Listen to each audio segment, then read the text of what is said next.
Welcome to this fourth episode of the Personal Finance miniseries on how to better control your money.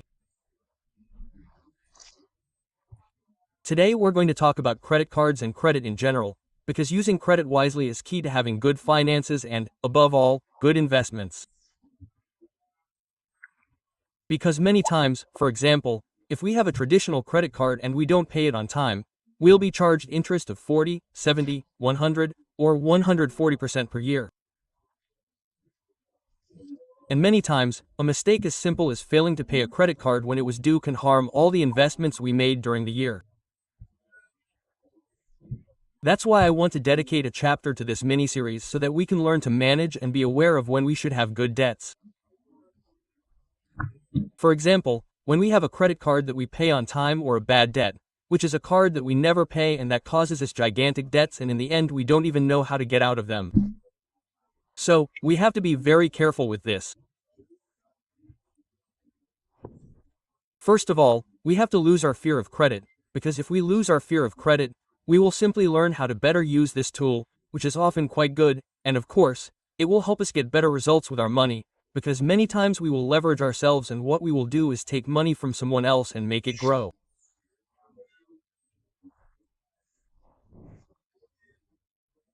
That is why we have to learn to use healthy debts much more, such as a mortgage, and avoid bad debts, such as paying for a meal at a restaurant in interest-free installments. So, what we basically want is to learn to manage our money better and, above all, be a good payer. Why? Because, for example, if we want to apply for a loan to start a business, for our house, for a piece of land, or whatever, we need to have a good credit history. A credit history is nothing more than a sheet of paper with your name and all your history, the entire history of the loans you've taken out and whether or not you've paid them back properly. The reason for having a credit history is pretty obvious. The bank doesn't know you, and with that card, which is your credit history, the bank gets to know you and is going to gamble with you, because the bank loses when you don't pay them. The best customer for the bank is the customer who takes a long time to pay or pays very little, but in the end keeps paying and gives them money. But the bank loses money when it has a customer who has a practically incollectible debt. And obviously, the bank also wins from those customers who pay them back on time. As long as you're paying them, everything's fine. And as long as everything's fine, you're going to have green check marks on your credit history. For example, if you pay the minimum payment on your card, you're going to have a check mark there saying, "This guy, pay, pay, pay, pay, pay."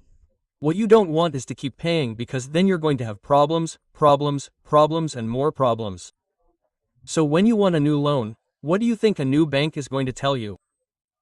Will tell you, "Hey, Johnny, you have a very bad credit history.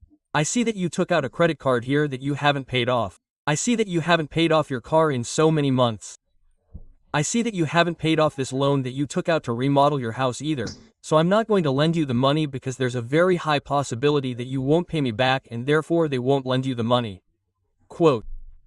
But with all this, the question we ask ourselves is, how do we build a good credit history? First of all, by paying off the loans on time.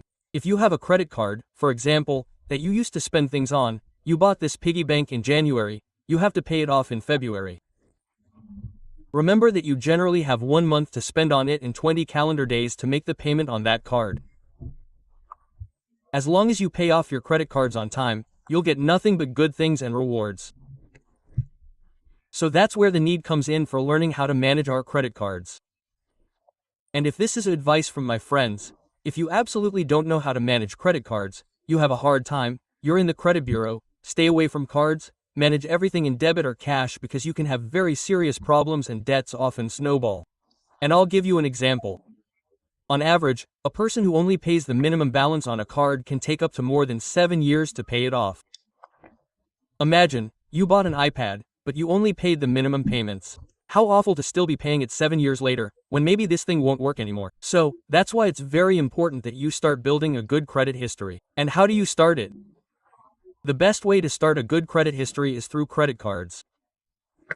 There are currently many cards that are easy to access, such as Mercado Pago, the N card, or the Story card, where they give you fairly low credits, but with the purpose that you manage them well, because if you start managing those credit cards well, they usually have high interest rates, because the bank runs a high risk that you won't pay them back, since you're a new customer. More big banks will offer you credit cards, now with better conditions, higher credit limits, and greater benefits for you. So, the golden rule for building a credit history. You can do it with a credit card, pay it in full as you have to pay it. And the golden rule is don't spend more than you earn. Here is a tip that after watching this mini course you can check out my credit card tutorial where I explain step by step how to do it. Now, remember that credit cards are not a bonus, they are not an extension of your salary, they are not a bonus, the temptation is clearly there because you have good money to spend. However, it is not yours, and if you do not pay it on time, there can be quite serious consequences, such as the ones we already mentioned, a debt of 7, 8, 9 years, basically nobody wants them. And here are some quick tips. Avoid paying credit cards in cash to avoid having problems with the SAT. Ideally, here, if you have a credit card, pay via interbank transfer. This will be the best. And 2, the sport here is called avoiding the minimum payment at all costs. Obviously, it's super attractive that if I buy a microphone that costs $5,000 like this one, they tell me, your minimum payment is 1, it was almost free. And no, rather if I want payment facilities, what I can do is opt for interest-free months, which we'll see later, but never, never, never with the minimum payment. Now, my Luis, okay, I understand that I have to pay the credit card next month to avoid paying interest and for everything to be great, but what do I take with me? One piece of advice I have for you is that if we're just starting out, look for cards that have the lowest interest rate. This is in case we ever miss a payment, which we hope won't happen. But if it does happen, what you can do is compare, for example, 3 cards that tell me, hey, they're offering me the one from the blue bank, the one from the red bank, and the one from the green bank. Which one is right for me? Quote, well, if the blue one offers me an interest rate of 90%, the red one 60%, and the green one 40%, then I'm going to take the one from the green bank because this will benefit me sooner or later. But don't just compare interest rates, compare the CAT, which is the total annual cost, which is basically the sum of all the fees, in addition to the interest rates of the card itself. And now, Luis, this is really cool about cards. How many can I have? Believe me, there are horror stories where I've seen mostly ladies who have 8, 9, 10 cards because they have the one from the department store, the one from the supermarket, the one with the red panties, the one that already makes me really angry. But anyway, if you're just starting out with credit cards, I suggest you start with one, manage it well, and as you advance, you can look for other cards that offer you benefits according to your style of thinking.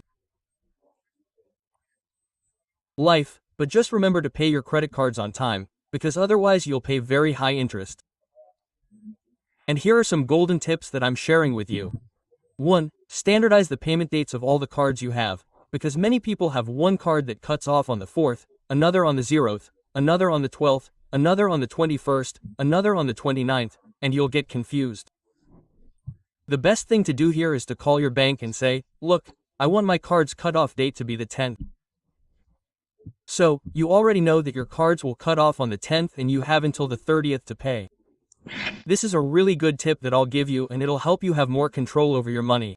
Another tip that I'll give you, for example, is that if you have digital banking or a blocking option and you're one of those people who doesn't like to spend that much, block the card so that you only use it consciously and that way you can unblock it.